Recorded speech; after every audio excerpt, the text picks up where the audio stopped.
Hey everyone, it's Kelsey aka Real with Mrs. B, and today I am here to do a collab/tag video called the 10 question teacher tag, which is with three amazing ladies.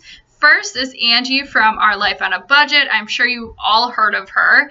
And Lindsay from Lindsay's Frugal Life, and Belinda from Budgeting Planner Girl. And I'm really excited because not only are these all amazing teachers, but we're from all over too. So I'm really excited to see what they have to say. So Angie is from Canada. Lindsay, I believe she's from Oregon. And Belinda is in Australia. And then I'm from Wisconsin. So we're really all over the place, and I'm sure our schools look quite different, and I'm excited to see how similar or different our answers are. So please make sure to check out all of their videos after watching this one. So let's get right in. Number one is, what is your license in? So you may or may not know, but for education, you need to get a teaching license. And in order to do so, you need to take like a certain number of classes or credits in the subject you want to teach. And you have to take certain testing and do student teaching. So for me, I did my license in 6th through 12th grade social studies. And I have my license to teach broad field social studies, political science, regular history, sociology, and psychology, of course, because I got my bachelor's degree in psychology and sociology. So I can pretty much teach any of those subjects between 6th and 12th grade. So, number two, what do you currently teach? Well, I'm starting a new school this year, but I'm teaching the same classes as I did last year, which are AP Psychology, which is basically college psychology that you take in high school, and then regular psychology or intro to psychology and U.S. history. Number three, how long have you been teaching? I would consider this to be my third year, coming up to be my third year, because I did 1 year of being a building sub, which isn't quite being a teacher, but I was in the classroom every single day, and I actually think that it's very beneficial to be a sub before being a teacher, because you really learn classroom management right away and building relationship with students. So I kind of consider that part of teaching. And then my second year, I was technically a long-term sub, but actually I did some long-term subbing when I was a building sub too. But I was technically a long-term sub, but I was there the entire year, so I was the teacher. And this year, I'll finally have my own classroom all on my own. So I'm very, very excited. Number four, what is your ideal grade or subject to teach and why? I am in my ideal place, actually. I want to be with high schoolers. I have been pretty much with every grade. I was for a very long time like a daycare teacher. I was like an after school teacher for K through 5th graders. I don't really consider that like years of teaching though, but it was more like babysitting. But so I was with them a lot after school, and they're cute and all, and they go home with their parents after a few hours, but I can never imagine being an elementary school teacher all day long. I do it over the summer too. I have a couple classes that I teach K through 2nd grade, and glue is everywhere and glitter gets everywhere, and it's always messy. They're really cute and they always listen. It's great, but I just don't think I could do it every day, all day. In middle school, I've done that too through student teaching and all, but they're a little immature and all. They do, I think, listen a little bit more than high schoolers, because high schoolers just do what they want. But I really prefer high school because I feel like I can make more of an impact right before they're going to be an adult, and they're going to be in the real world. And you can start to have more of those like psychological discussions and those more intellectual, you hope, discussions with them at the older age. And subject-wise, psychology has been my dream to teach ever since I took psychology in high school.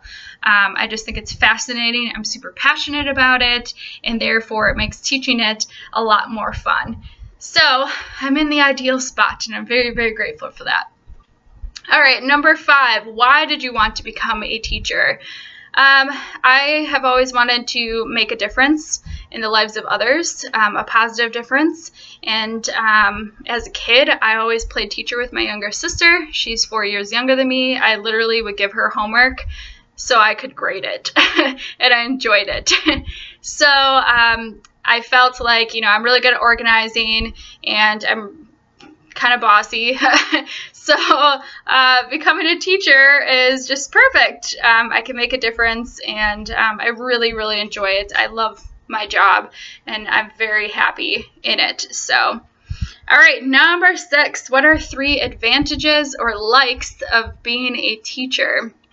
Well, you could definitely say the obvious, that I have summers off. I have all holidays off, which is really nice. I don't have to worry about like getting off for holidays, and if I can go see my family and all of that, which with John, my husband, we have to do that sometimes, plan our plans around that. But so that's the obvious. Next is you really kind of stay young. I'm still kind of young, I'm almost 27, but I feel like teachers, I see that they seem to be really young at heart.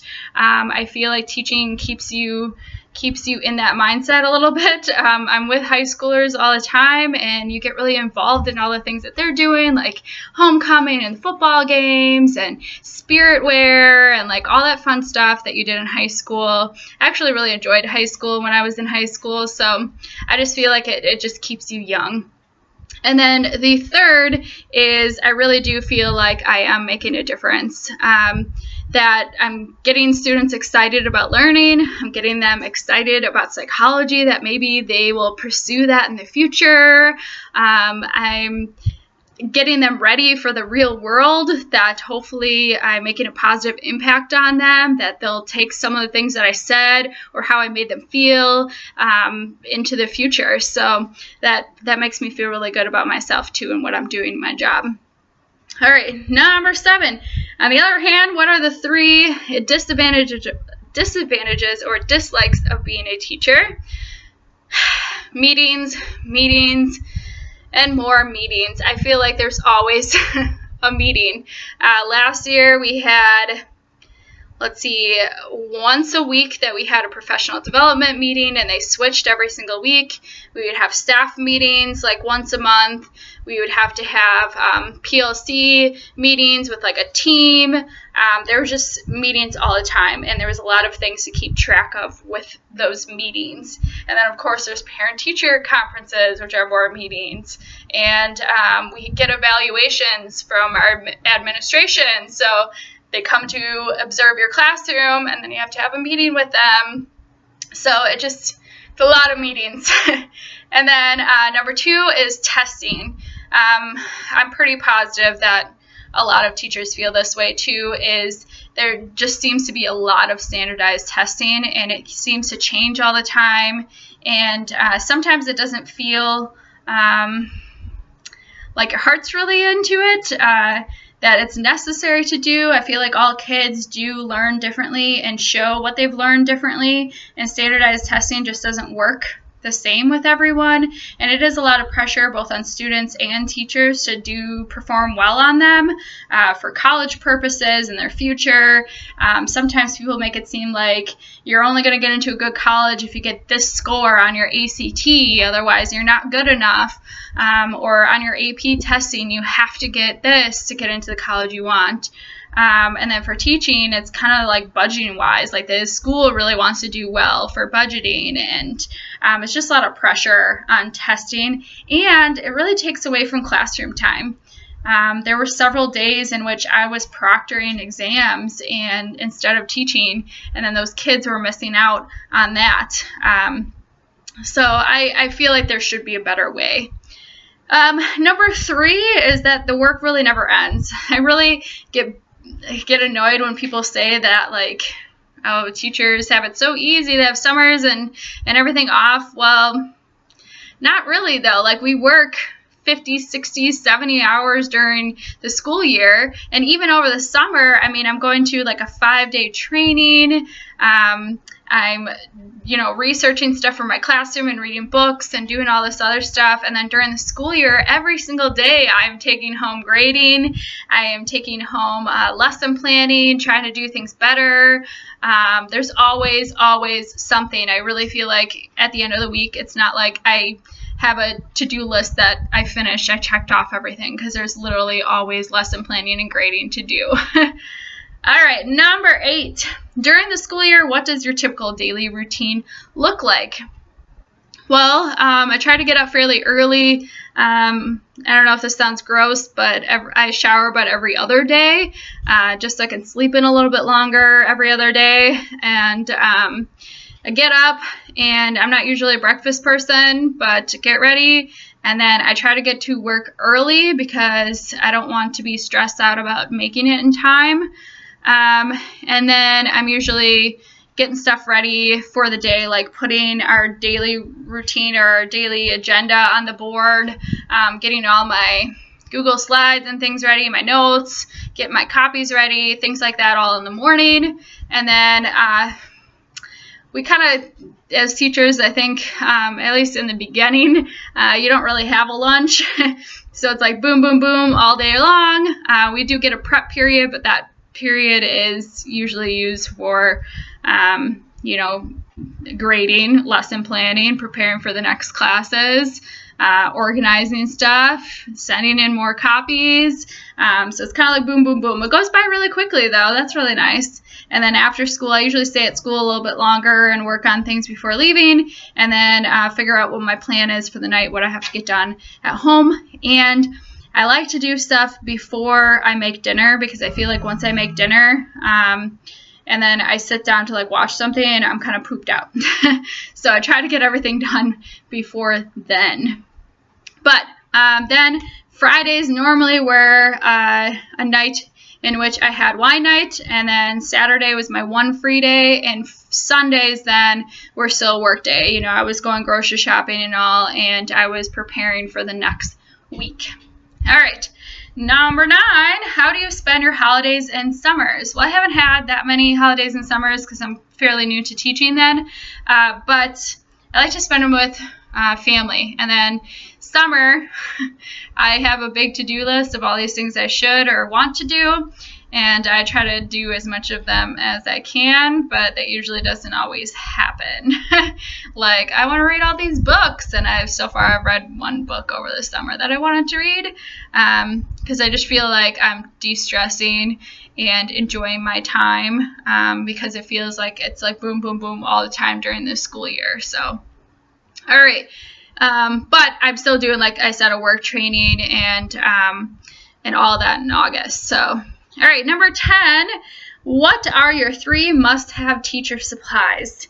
I would say number 1 is I like having a written grade book. A lot of teachers have moved on to the electronic one, and I do that obviously because that's how I have to submit my grades to parents and for students to view them online and all, and that's great, but I like having a backup and one that I can easily view all the time. So I like having a paper grade book that I can make sure that, you know, if something happened to the electronic one, that I have a paper one. I can't believe that some teachers only have the electronic one. I'm like, what happens if something happened to it and you lost it?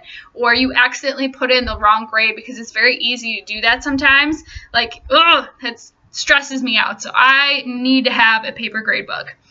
Number 2 is pencils, extra pencils. So there's no excuse for kids to go, I don't have my pencils, so I can't do the work. Well, you have extra pencils. It is mandatory, and they go by really quickly. Number 3, my favorite, and I think I have like 25 different colors, are these felt tip pens. I love these. I use them for grading. I use them for making notes to myself, to-do lists. I have a big calendar on my desk that I write down things that I need to do, and each one of them, like meetings, are all in one color, and this and that is all in different color. I love them. So that is a must-have. All right, so those are all of the questions I have today. Make sure that you go check out the 3 other lovely ladies, their videos. I know I'm definitely looking forward to them. And I would consider this a tag too. If you are a teacher, please let me know down below and I tag you to do a video. I would be happy to watch it and see how different or similar our responses are and where you teach in the world. So please let me know down below. Otherwise, give your teachers a big pat on the back for me, okay? I will catch you all soon in my next video. Bye.